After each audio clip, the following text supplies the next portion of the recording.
presento esta mesa final que juega un poco con la idea que planteábamos y que presentábamos ayer de mantener un discurso, podríamos decir, teórico, práctico y una serie de experiencias, ¿no? De las múltiples que se podrían retomar. Ayer veíamos en la intervención de la tarde de Teresa Gil, pues una serie de ellas. Y ahora dos proyectos en nuestro contexto, de los diversos, insisto, que podrían ser y que abren ese horizonte. Por eso, yo voy a ser muy breve, pero voy a pedir también, por favor, que todo el mundo sea breve. Vamos a funcionar de la siguiente manera. Van a tener 6-7 minutos de intervención en las que las dos personas, después de mi presentación de cada una de ellas, nos va a presentar un proyecto, aquello que están haciendo y cómo lo están haciendo. Tenemos una serie de preguntas pautadas que hemos preparado de tal manera que se pueda abrir un diálogo, pero al mismo tiempo se deja un ambiente, un tiempo de apertura para preguntas desde el aula, ¿no? Entonces, es una cuestión que, por eso, va a ser muy importante que todos seamos muy concisos en las preguntas, de tal manera que aprovechemos el tiempo, de tal manera que a la 1:30 estemos terminando. Presento a las dos personas que tengo en la mesa conmigo.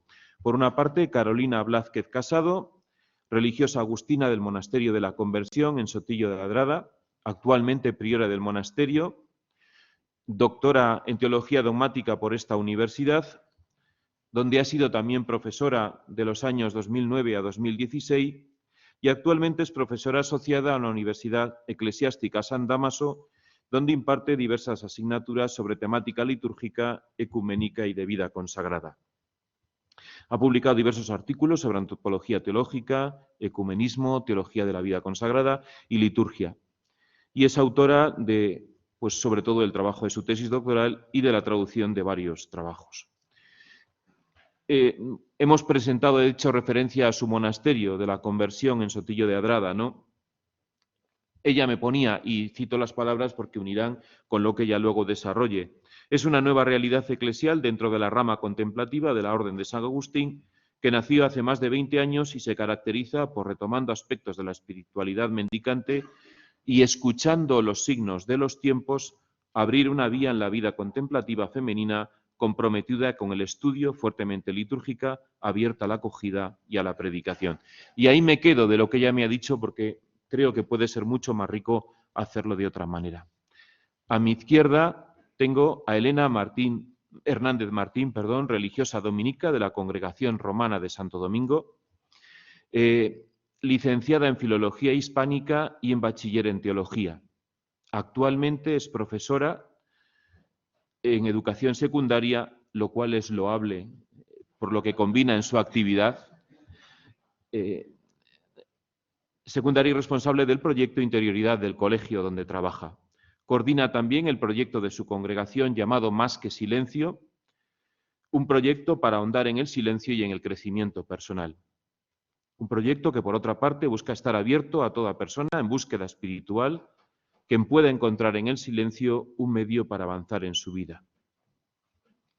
No quiero decir nada más porque me parece que la riqueza va a estar en este momento. Por favor, insisto, procuremos todos ser como muy estrictos con el tiempo para que podamos aprovechar el rato que se nos abre. Gracias.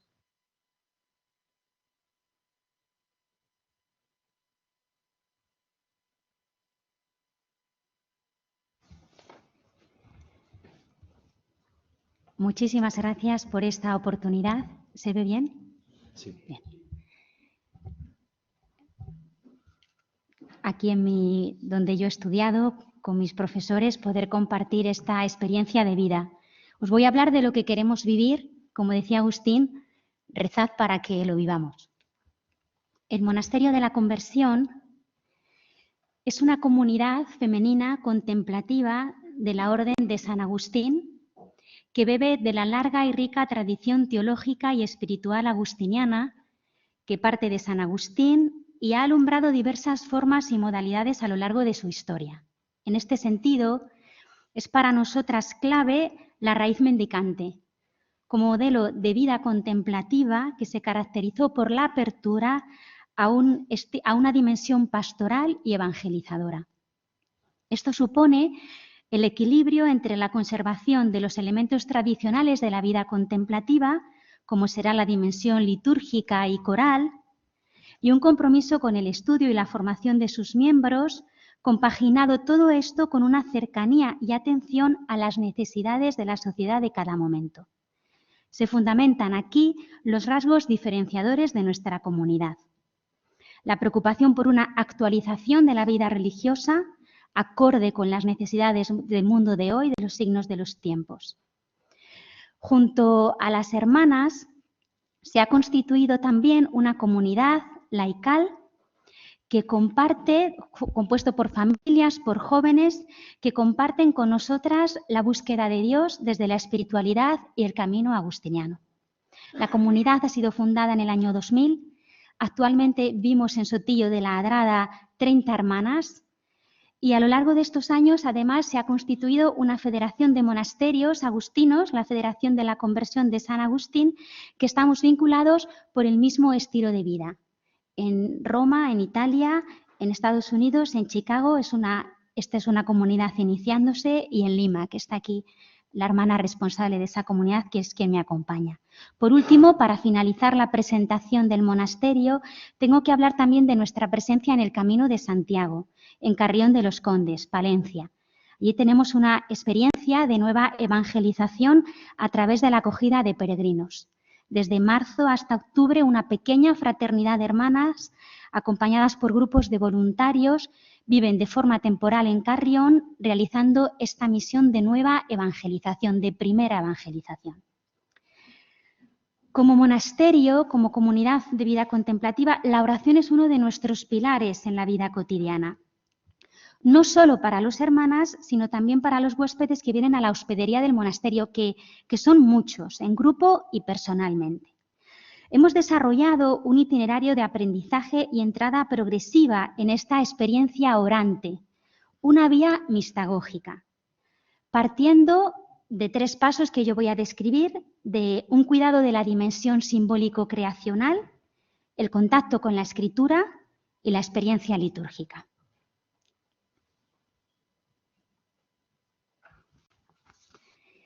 La dimensión simbólico-creacional.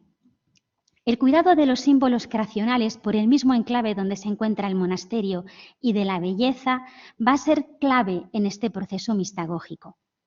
Cuando hablo de belleza, no me refiero a un esteticismo o a un refinamiento formal externo, sino al cuidado, la atención, el discernimiento de los gestos, los signos, la decoración de la casa, los espacios exteriores, así como la forma de relacionarnos, de estar las hermanas. Nada quiere ser banal, ni simplemente decorativo en el monasterio. Hay un sentido que explica cada cosa, una memoria detrás de los detalles, una búsqueda que se aviva gracias a estos signos.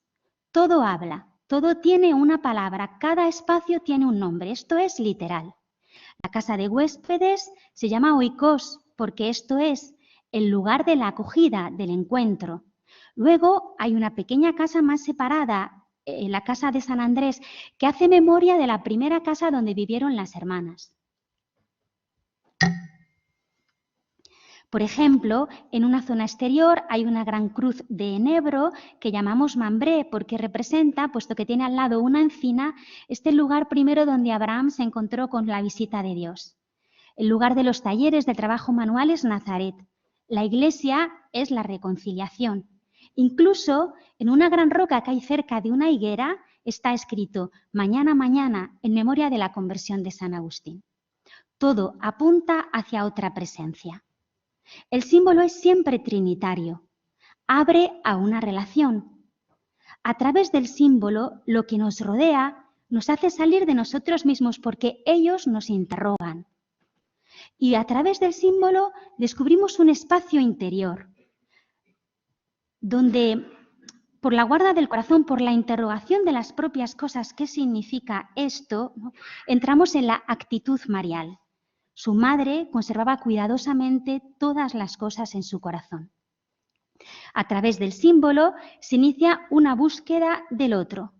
Pues las pequeñas cosas y las grandes barruntan el misterio, que en el cristianismo no es algo oculto y escondido, sino Dios que ha querido darse a conocer. Dimensión dialógica relacional.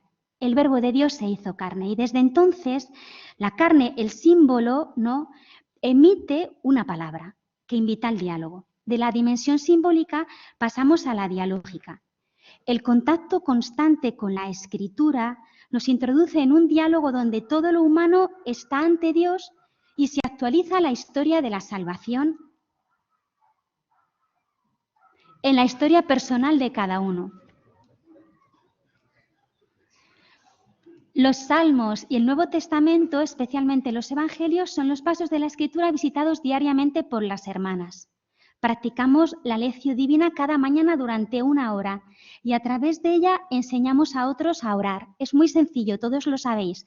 Elegimos un texto sirviéndonos generalmente de la liturgia cotidiana, el Evangelio del día, un salmo, un paso de la liturgia de las horas. Lo leemos despacio, leemos todo, siempre decimos los puntos, los vínculos, los enlaces, las comas, nos detenemos en los gestos, las palabras, las actitudes. Se trata de desmigajar la palabra, acogerla como acontecimiento y entonces la guardamos en el interior. Los amantes recuerdan interiormente las frases del amado.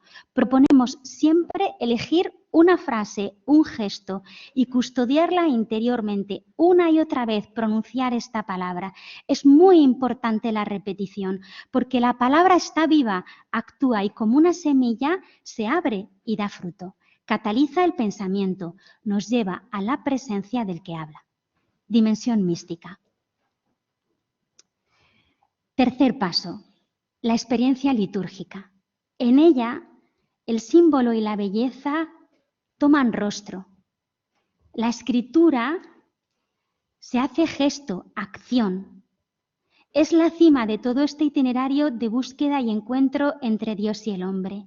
Es el espacio de la comunión pascual, que nos introduce en una intimidad de amor fecunda hasta hacernos morada, madres, portadoras de la vida divina. Todo esto se concentra en un lugar, la Iglesia de la Reconciliación. Ella está orientada.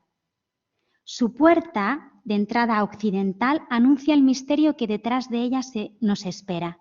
Venid a mí, yo soy la puerta, entraré y comeremos juntos.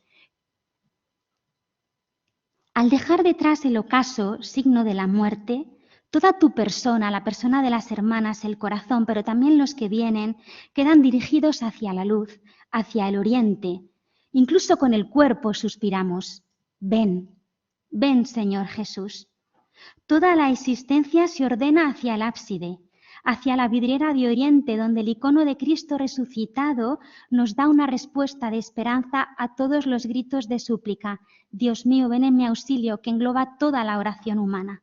Mira, yo hago nuevas todas las cosas. Esta disposición escatológica, cada día, varias veces al día, ¿no?, cumple las palabras de León Magno. Te encuentro en tus misterios. Cristo acontece, se hace presente, sus gestos, sus palabras, el amor y misericordia que brotan de su costado abierto se dan como el esposo se entrega a su esposa. Es la anunciación hoy en el presente de la historia. Nosotros con nuestra respuesta damos el sí marial y Dios entra en nuestra humanidad y se produce el admirable intercambio. La oración deviene comunión. Hablamos de una intimidad que transforma, que transfigura, que toca nuestro cuerpo, nuestra vida, que conforma el amante y el amado. Esto que os he descrito se realiza cada día en el monasterio y a la vez es un itinerario vital. Se actualiza en el presente, pero requiere toda una vida. Vienen personas y lo viven un fin de semana. Nosotras estamos años y años repitiendo, retornando estos 3 pasos que uno requiere del otro.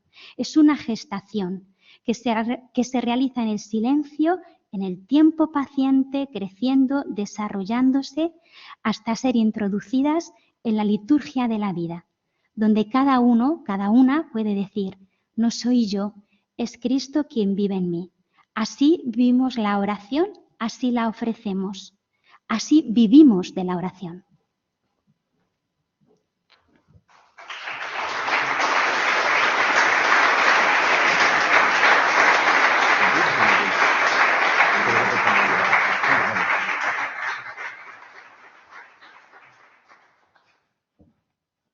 Buenos días. Sí, buenos días, ahora sí, ¿no?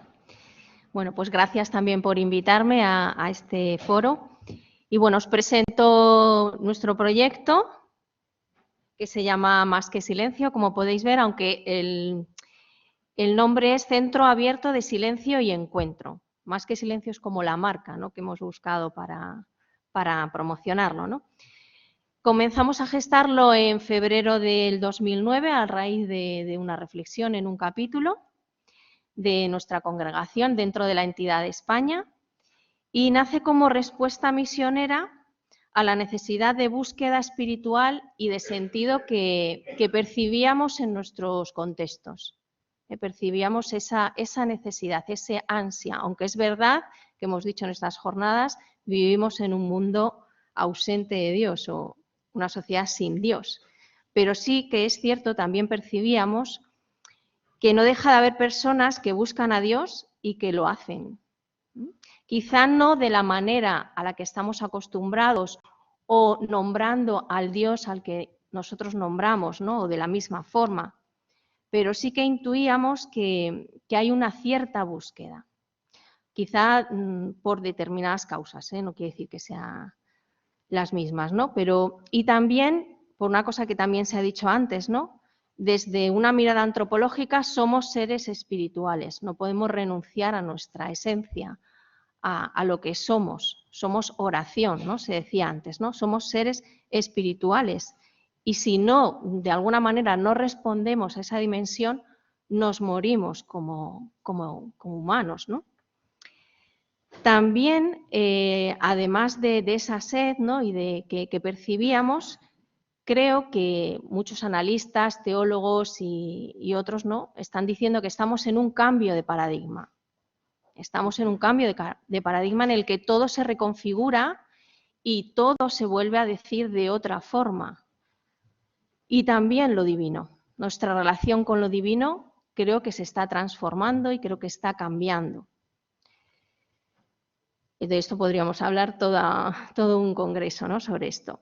Y luego otro apunte que también percibimos y que un poco fundamenta por qué veíamos la necesidad de este proyecto es lo que los analistas empresarios o los analistas del comercio hablan de una sociedad VUCA, ¿no? Una sociedad en la que la volatilidad, la incertidumbre, la complejidad y la ambigüedad forman parte de las condiciones de nuestra vida. Tenemos pocas certezas a las que arraigarnos y todo pasa ante nuestros ojos a gran velocidad. Vivimos en un mundo complejo, incierto y muy a menudo en grandes ciudades, llenas de ruido, de prisas y de desasosiegos, de estímulos externos que nos llegan por todos lados y nos arrojan a la distracción y a la desconexión de nuestra propia persona. Con estos apuntes, ¿no?, porque son solamente apuntes, percibíamos que era necesario abrir en estos contextos un lugar donde reinara el silencio, ¿no?, donde pudiera reinar el silencio. Nosotras, en concreto, este proyecto nació de una comunidad de Madrid, de una comunidad nuestra que vivía en Madrid.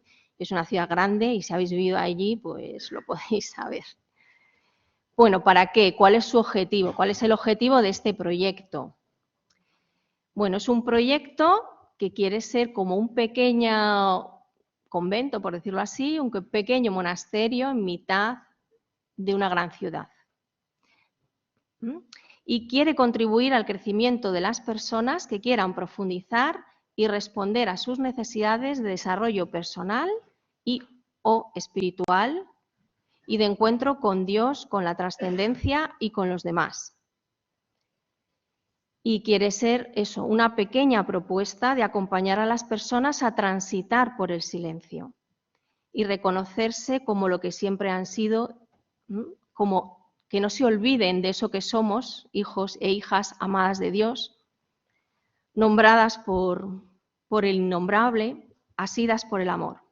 Pretendemos ayudar a conectar con la propia experiencia interior y dotar la vida de sentido para las personas que acuden allí. ¿Para quién va dirigido?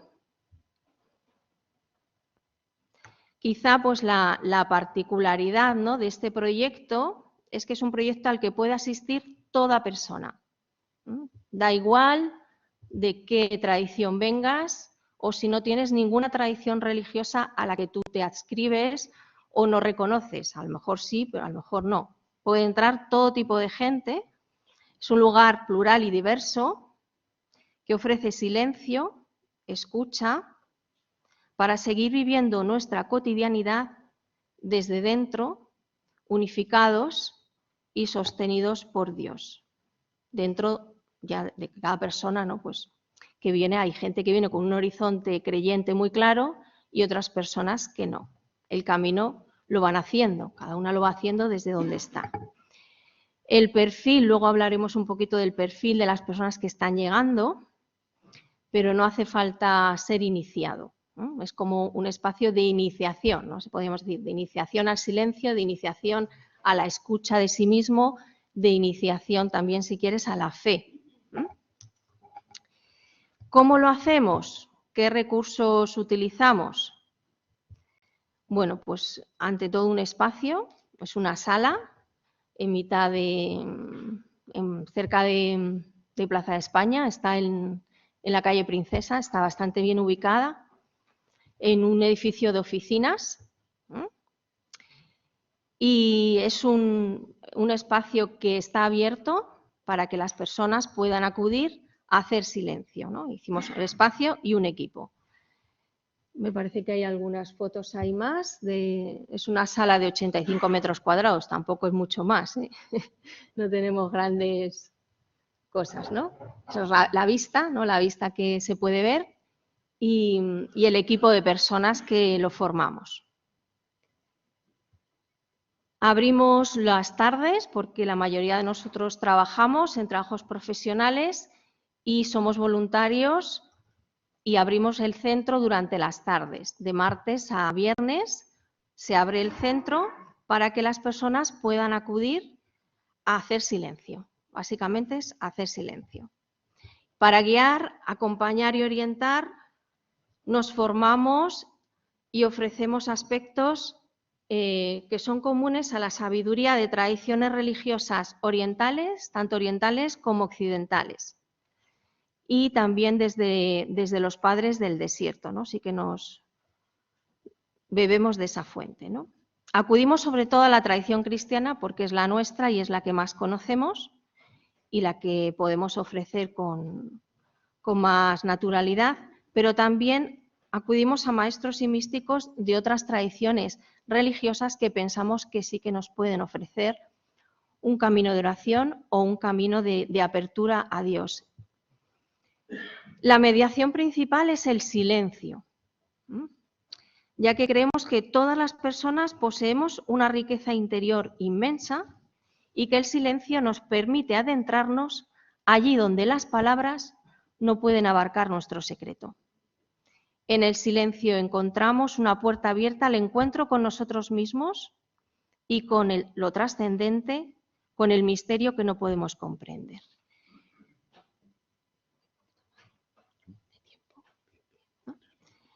Y como más concreto, ¿no?, ¿qué propuestas concretas ofrecemos?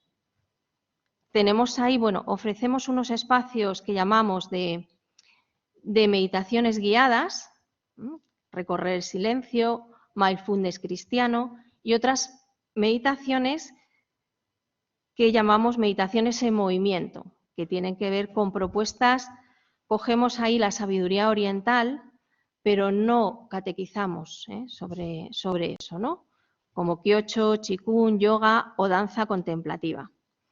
Creemos que este último modo de acercar a Dios y a lo profundo del humano integra todas las dimensiones, cuerpo, mente, espíritu, ¿no?, que sea una propuesta integral de la persona, ¿no? No solamente nos sentamos, hacemos silencio, escuchamos, sino que también preparamos el cuerpo para que Dios pueda entrar.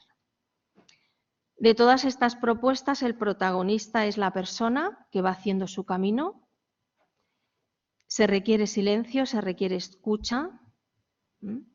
Y cuidamos también que sea un silencio abierto a la realidad, abierto al mundo, no una píldora calmante, ¿no? O relajante. También hay espacios de talleres formativos. Hemos dejado ahí unos trípticos por si queréis echarles un vistazo, ¿no? En los que se pueda cuidar la dimensión psicológica de la persona que va unida a la dimensión espiritual y también de propuestas de maestros espirituales que nos puedan abrir el camino para vivir hoy. Y como último punto, pues también ofrecemos escucha y acompañamiento personal para personas que desean conversar de tú a tú y que quieran hacer un camino más personalizado, ¿no? Tenemos personas, hermanas, ¿no?, que están preparadas en ese acompañamiento y puedan ofrecer esa escucha.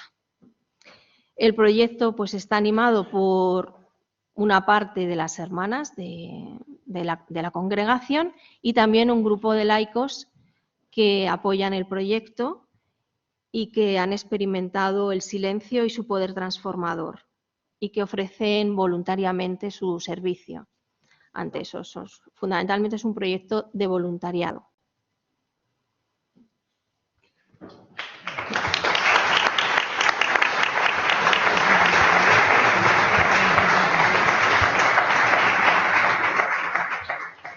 Gracias a las dos, Carolina y Elena, por el tiempo también y por la propuesta, ¿no? Voy a enmarcar yo una primera pregunta de las que hemos elaborado. No voy a seguir ni el orden que ellas se han propuesto porque me parece que han ido saliendo cosas que es interesante. Por favor, insisto para todos, no seamos concisos para que nos quede tiempo de abrir esa apertura, ¿no? Hacer dialogar este tipo de experiencias, una u otra, desde lo litúrgico y a la vez desde lo experiencial cristiano, ¿cómo caminar con ello? En un caso es más evidente, en otro podría serlo menos. ¿Cómo lo vivís? ¿Cómo lo expresáis?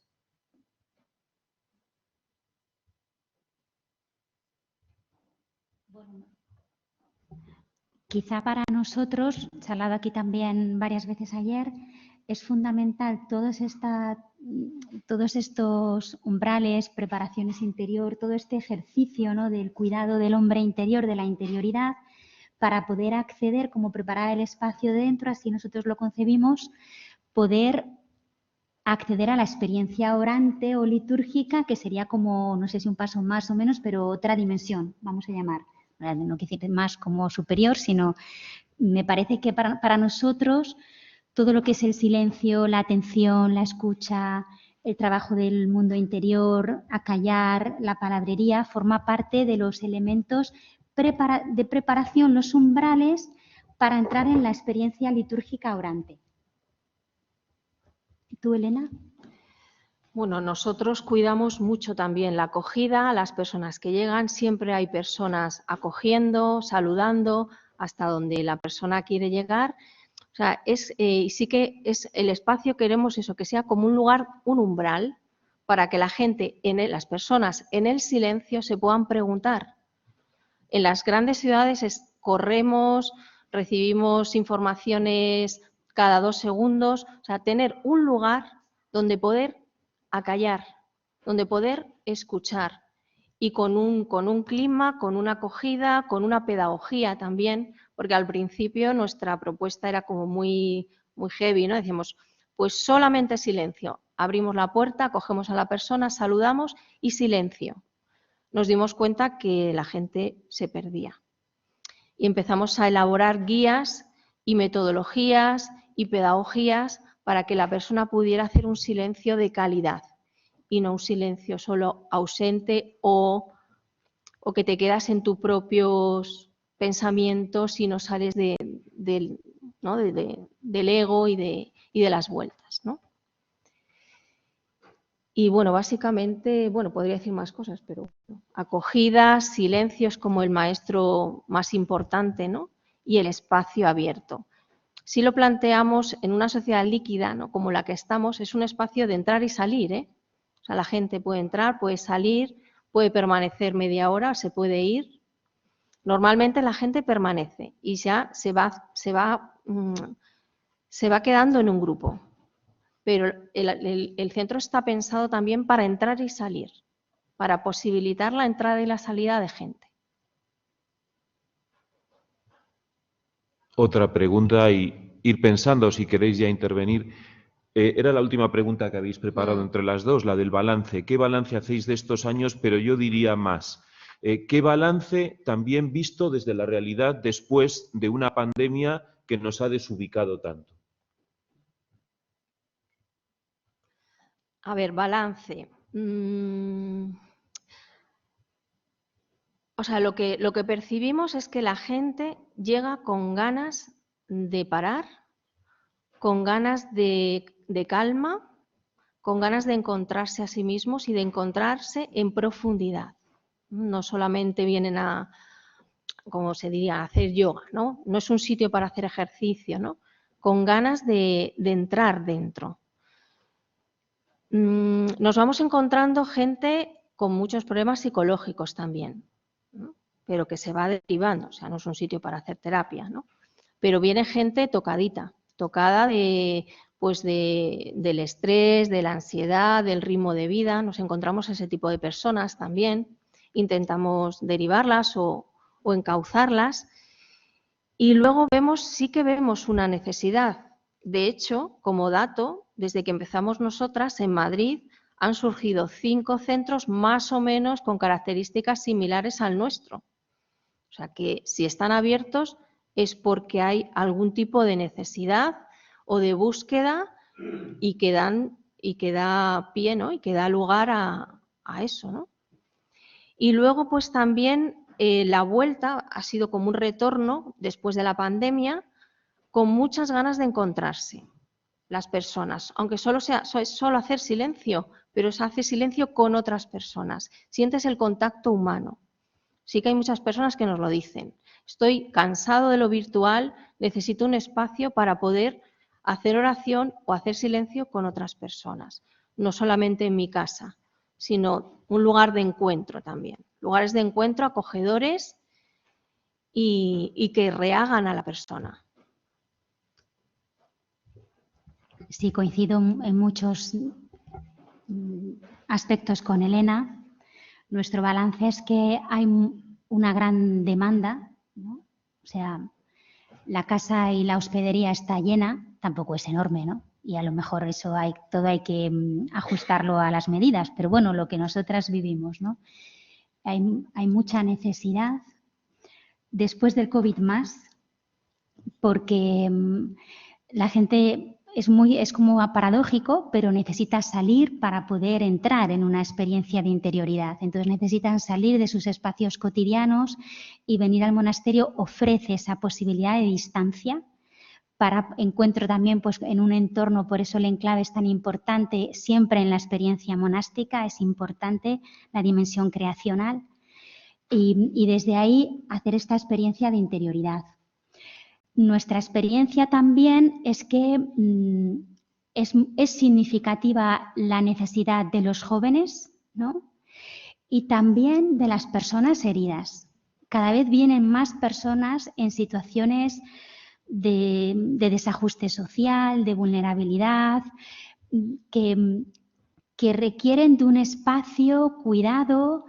El ámbito comunitario es muy importante para ellos, el contacto con lo manual, con el cuerpo, a través del trabajo manual, a través de lo que es también la mistagogía de la música, de la belleza. O sea, todo eso da una dimensión sanadora a la experiencia orante. Es puntual, efectivamente, porque nosotros la gente va y vuelve, pero hay un sello de gracia. Hay un sello de gracia. El Señor actúa. No sé si en el aula hay ya alguna pregunta. María Jesús, allá atrás. Bueno, yo quiero, de forma muy breve, compartir una experiencia y hacer una pregunta a Elena. en cuanto a la experiencia es que hace ya unos poquitos de años que me he dado cuenta que con esa gota diaria de la oración, marcada ciertamente dentro de una espiritualidad, nada, y mira que he correteado en mis años jóvenes, nada me ha dado más experiencia, más conocimiento, perdón, de Dios, de los hermanos y de mí misma, sobre todo también, que el haber hecho esa oración diaria con las infidelidades propias de las personas que somos tan débiles, ¿no? Y en cuanto a la pregunta, Elena, quería decir, esas personas que pasan por ahí, por el centro, en ese camino de búsqueda, de buscar, pues eso, su propia identidad o de sanarse o de lo que sea, ¿no? ¿Tenéis experiencia de que realmente vayan hacia ese camino que dices tú que es el que más conocéis y por tanto del que mejor podéis hablar, que sería desde el punto de vista cristiano? ¿Tenéis, para que nos entendamos, ¿tenéis experiencias de conversión hacia ese camino? Sí, o sea, tenemos, ha habido gente que, por ejemplo, se ha alejado de la Iglesia Católica por distintos motivos, por desencanto, a veces por desidia, o sea, por dejadez, y encuentra en este espacio como un renacimiento, ¿no?, a su fe. Eso sí que se nos ha dado bastante, ¿no? Personas que han olvidado el camino cristiano, que lo han dejado por circunstancias muy variadas y como que se han reconciliado con ese camino. Claro, eso ya estaba.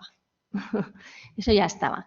Y luego, pues tímidamente también hay personas, ¿no?, que en un ambiente o en un lugar en el que no es como católico o con el imaginario católico, se acercan de una forma más abierta a personas y a maestros, ¿no?, del cristianismo y beben de ahí, no solo de ellos, ¿eh? O sea, no podría decirte hay una conversión cristiana 100%, por lo menos beben de fuentes cristianas y se alimentan de fuentes cristianas, que eso para mí, bueno, por lo menos es algo, ¿eh?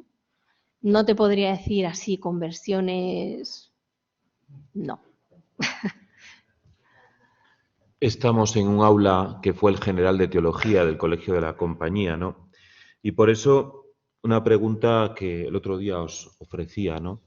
¿Qué pediríais en este sentido desde vuestra experiencia al marco académico teológico, ¿no? ¿Cómo se puede apoyar desde el aula, desde lo académico, experiencias donde visibilicemos a Dios y el misterio? Bueno, esta pregunta sí que la habíamos preparado, ¿no?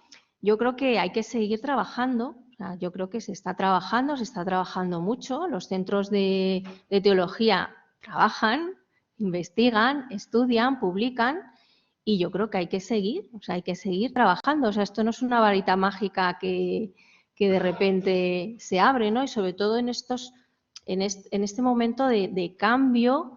No es fácil, vamos apuntando reflexión, vamos apuntando maneras. Creo que hay que seguir, ¿no?, reflexionando sobre cómo seguir inculturando la fe cristiana hoy. Es toda la vida, ¿no? Esto es desde el que cristianismo es cristianismo, ¿no? Pero hay que seguir, hay que seguir. Creo que hay que seguir también dialogando con otras tradiciones religiosas y ver qué nos aportan. No solamente qué peligros tienen, sino qué nos aportan. Quizá nuestro cristianismo puede aprender también de otras tradiciones, ¿no?, y ver cómo enriquecernos, porque hay una misión también muy importante hacia el mundo, ¿eh? No solo para quedarnos en nosotros mismos, sino porque el mundo necesita de personas místicas o de personas creyentes que pongan algo en el mundo, que pongan pues una apertura a, bueno, a los grandes, bueno, unas soluciones o pequeñas soluciones a los grandes problemas de hambre, de injusticia, de migraciones, de naturaleza, y eso las personas que tienen una experiencia de lo divino lo pueden hacer. Creo que son personas que lo podemos hacer. Y luego, otra de las cuestiones que yo que yo ponía aquí, ¿no? que apuntaba, ¿no? ¿Qué respuestas puede dar el cristianismo en un lenguaje actual a personas que buscan lo infinito? Es verdad que lo importante no es la forma, sino la experiencia, o sea, poder abrir a las personas a la experiencia de Dios, porque Dios está, es abrirse a ella. Pero también no todos los lenguajes llegan igual, ni todos los espacios llegan igual, ni todas las formas llegan igual. Bueno, yo apuntaba estas tres, seguro que hay muchas más. Los que estáis en ello, pues adelante. Sí, yo pensaba que este tema de la mistagogía me parece un tema clave, ¿no? En el ámbito de la teología, que conecta lo que es la reflexión con la experiencia, porque la reflexión sobre el misterio de Dios debe conducir y desembocar a ser sumergido, introducido en este misterio de Dios, ¿no? Eso por un lado, y por eso se requieren mutuamente. O sea, claro que una propuesta de vida orante requiere de una reflexión y fundamentación teológica. Y una fundamentación teológica, en cierto modo, está vacía, por muy bien hecha que esté a un nivel científico, ¿no? O académico, si no desemboca o lleva o conduce casi de forma natural, ¿no? Debería ser intuitiva, a que eso que se ha conocido, estudiado, se convierta en una relación. Por lo tanto, me parece fundamental. Y de hecho, para nosotras, el tema del estudio, de la teología, de la reflexión sobre la fe, forma parte de este itinerario mistagógico, ¿no? O sea, es necesaria un contacto con el misterio también a un nivel intelectual, ¿no? Este conocer que abarca todas las dimensiones de la persona para entrar en la dimensión mística, ¿no? Así que yo creo que esta palabra, que es verdad que está como muy de moda hoy, pero por otro lado nos entronca con la teología de los padres, ¿no? Pues de recuperar una teología mistagógica me parece clave. Por otro lado, también la teología mistagógica puede conectar las distintas ramas de la teología, que es también un reto muy importante, ¿no? Porque la liturgia no se puede estudiar al margen de la teología fundamental, ni de la teología espiritual, ¿no? Ni siquiera de la teología dogmática, porque celebramos los misterios que creemos. O sea, realmente, claro que están conectados, tienen que estar conectados para que el estudio de la teología realmente dé fruto y para que lo que rezamos pues no sea un devocionismo vacío o banal, sino que realmente sea la recepción del misterio que se ha revelado. La acogida marial. ¿Alguna pregunta más en el aula? Paco. Paco, luego Raúl.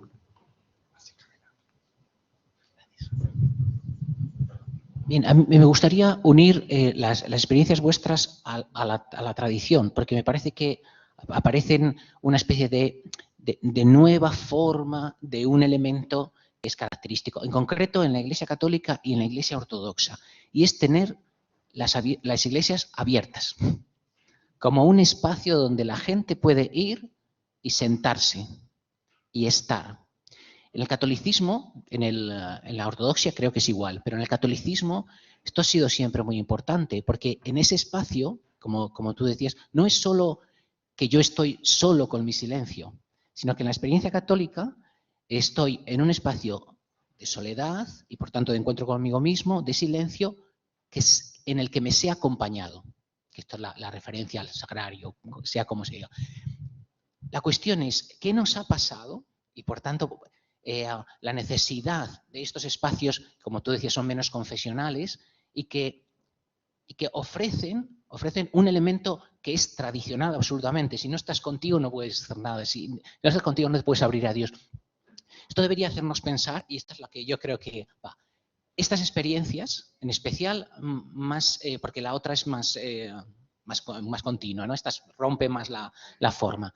creo que estas experiencias están diciendo a la Iglesia que tiene que recuperar determinados elementos que no está claro si los mantenemos dentro de algo que es muy propio de nosotros. Que, por ejemplo, en Francia estos espacios creaban un microespacio con alguien por si alguien quería hablar, por si alguien quería confesar. No confesarse y de la fe. Creo que esto es un signo que debe interpelar a las formas normales de las iglesias.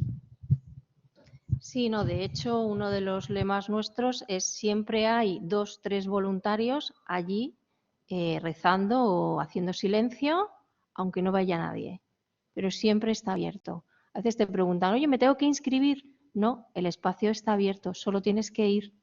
Allí siempre te encontrarás a alguien. A veces nos ha pasado, ya no nos pasa, al principio sí, algún día no iba nadie. No, ahora siempre hay gente, ¿no? Pero se puede dar.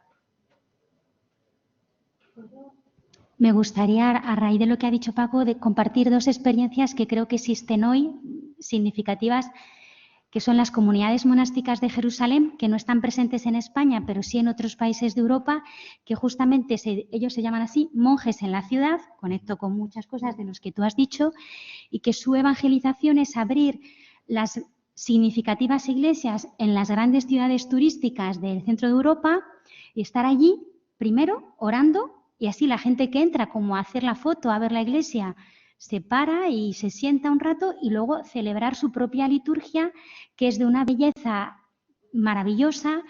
Y yo he estado en París en la Casa Madre y cada tarde había más de 100 personas rezando vísperas con ellos, ¿no? Han unido esta dimensión de presencia en lugares significativos de silencio que invitan a otros a hacer silencio. Y otra experiencia o propuesta pastoral o reto, por ejemplo, es el Camino de Santiago y las iglesias del Camino de Santiago. O sea, esto es una lucha en los que estamos en la pastoral del Camino de Santiago.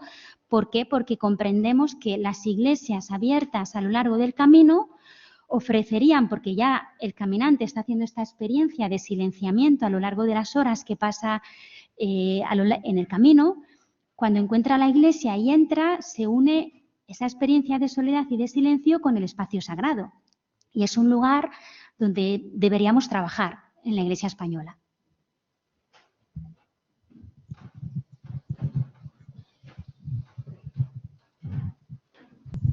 Sí, la pregunta es para Elena, para completar un poco lo que ha comentado antes, de que comenzaron proponiendo el silencio así a palo seco y fue muy complicado, y has dicho que luego como que hicieseis algunas guías. Me gustaría saber un poco en qué consistía esa guía, es decir, qué propuesta de llenar el silencio, porque verá que la tradición cristiana, nosotros es un silencio habitado, como dicen nuestros místicos, lo que buscamos. Es decir, y la cuestión es con qué propuesta hacéis de habitar el silencio, ¿no? En concreto, y para ayudar en esas guías que comentabais, ¿no?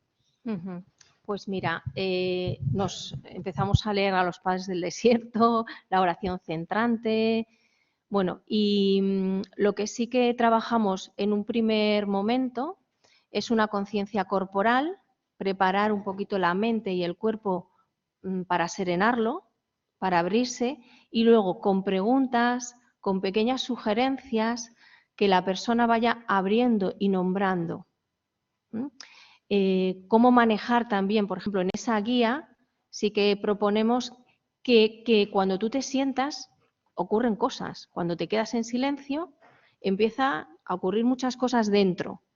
Cómo manejar ese mundo interior, que pueden ser sentimientos, pensamientos, imágenes que vienen, qué hacer con ello para que pueda darse el encuentro con lo sagrado y no solo quedarte y enredarte en me ha pasado esto o tengo que hacer la compra o resulta que tengo que mandar un email, ¿no? Y que eso no se convierta en la oración o en el silencio. ¿Qué hacer con esas cosas que aparecen o las tentaciones que decían los padres del desierto, ¿no? Que esas cosas que aparecen cuando uno se silencia, ¿qué hacer para trascenderlas y llegar? Claro, esto es un misterio. O sea, aquí la persona son propuestas. Entonces, hay un primer momento, ¿no? De bajar, como decimos, ¿no? De bajar defensas, de bajar, o sea, colocar el cuerpo, colocar la mente y a veces con el Evangelio, por ejemplo, los miércoles siempre con el Evangelio vamos tomando, ¿no? eligiendo párrafos del Evangelio ¿no?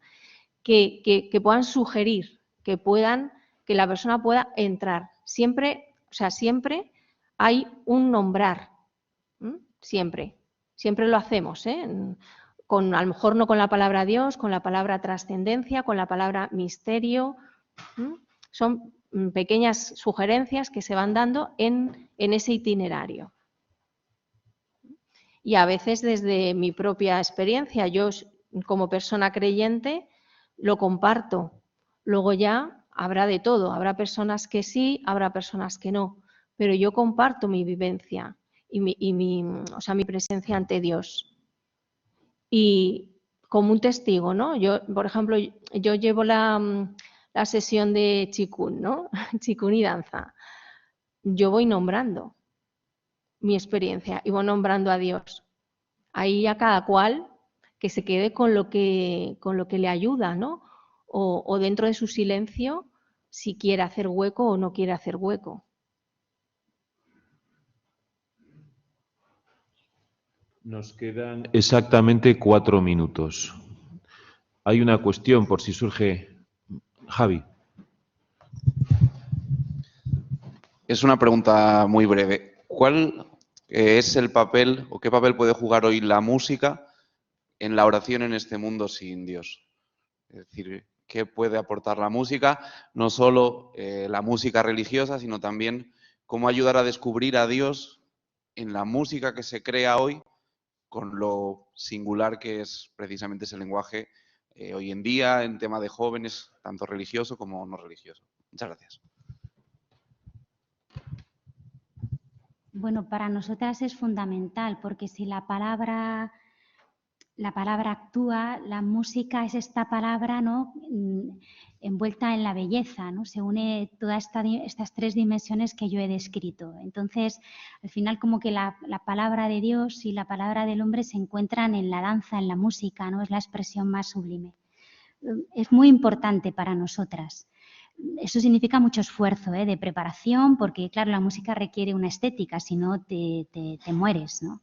Una música desafinada es lo peor. Entonces requiere un esfuerzo, una preparación, también algo que conecte con las personas de hoy, que exprese también este dinamismo de interioridad, porque también hay músicas que desajustan, que distorsionan, ¿no? Por lo tanto, con armonías concretas. Nosotros también conectamos pues con las tradiciones medievales de la música sálmica, la música oriental, como con estos bajos que mantienen, que habla de la estabilidad del mundo interior, del Dios que nos habla, y por otro lado pues es clave la belleza, ¿no?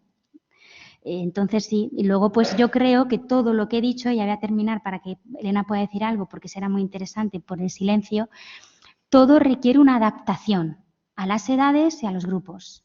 Entonces, no es lo mismo el trabajo con los jóvenes, con los niños, que con mayores. Aunque a la vez nosotros, por ejemplo, en la liturgia, pues hacemos la misma liturgia y viene todo este tipo de personas y participan en ella. Por lo tanto, hay un trabajo catequético, de preparación, de pedagogía previo, ¿no? Para poder enseñar pues, que la liturgia y las palabras y los cantos no son ritos, sino que son un acontecimiento, un evento tan importante que se canta. Yo diría que si has hecho la pregunta, seguro que intuyes el valor que tiene la música, seguramente, ¿no? Todo lo que creo que todo lo que tiene que ver con la expresión artística, simbólica, es una entrada perfecta para la experiencia no solo estética, sino la experiencia con Dios o de Dios, ¿no? Y luego, pues, lo que decía antes también Cristina, depende del público que tengas delante. O sea, nosotros con los jóvenes, te digo, no hemos sabido. De hecho, abrimos un espacio solo para jóvenes y no, yo creo que no hemos sabido dar con lo que ellos buscan o con lo que ellos necesitan. No iban, ya te lo digo que no iban. Y bueno, y también abrimos un espacio de diálogo de arte y silencio muy interesante, ¿no? Como a partir, ¿no? de la música, una propuesta era la música, se puede llegar a esa experiencia con Dios. Creo que sí, que el camino es inmenso. Desgraciadamente es la 1:30 y ahora es cuando nos estábamos calentando y surgían las preguntas. Muchas gracias a las dos. Carolina tiene que salir inmediatamente. Cristina. Elena en nada. Es decir, por favor, gracias. Démosle un fuerte aplauso porque el esfuerzo ha sido interesante.